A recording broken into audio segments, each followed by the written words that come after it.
Recent আমি একটা সংবাদ দেখলাম। তো সেখানে বলা হচ্ছে যে যারা অবসর নিয়ে ফেলেছেন বিভিন্ন সাবজেক্টের শিক্ষক, আ তাদেরকে আবারও তাদের প্রফেশনে নিয়ে আসা এবং শিক্ষকতা কাজে নিযুক্ত করা। তো তারা ভাবছেন যে যেহেতু মেডিকেল সেক্টরে বিশেষ করে বেসিক সাবজেক্টে শিক্ষক ঘাটতিটা প্রকট হয়ে গেছে। তো এটা করলে এই ঘাটতিটা হয়তো পূরণ করা যাবে। কিন্তু এটা কি আসলেই খুব বাস্তবসম্মত এবং দীর্ঘমেয়াদী আমাদের জন্য কল্যাণকর কোনো ব্যবস্থা হবে? আমার মনে হয় না এটা হবে।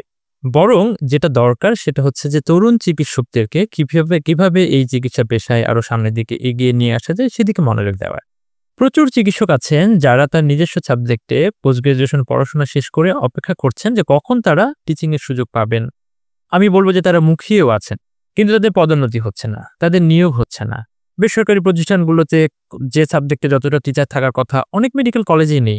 সরকারিভাবেও একই অবস্থা। যেমন ধরেন একজন অ্যানাটমিতে উনি এমফিল অথবা এমডি পাস করে বসে আছেন কিন্তু তার পদোন্নতি হচ্ছে না।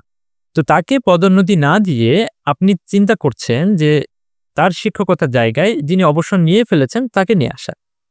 আরেকটা আমি ব্যাপার বলি সেটা হচ্ছে যে চিকিৎসা বিজ্ঞান কিন্তু এক জায়গায় থেমে নেই। এটা ক্রমাগতভাবে চেঞ্জ হচ্ছে, আপডেটেড হচ্ছে। তো যে স্টুডেন্টটা এই বছর পাস করলো ডেফিনিটলি সে বেশি আপডেটেড এবং সে আরো ভালো পড়াতে পারবেন। আপনি অনেক সিনিয়র একজনকে আনলেন যিনি তার স্বাভাবিক কর্মদক্ষতা যে বয়সে শেষ হয়ে যাওয়ার কথা, সেই বয়সে উনি অবসর নিয়েছেন।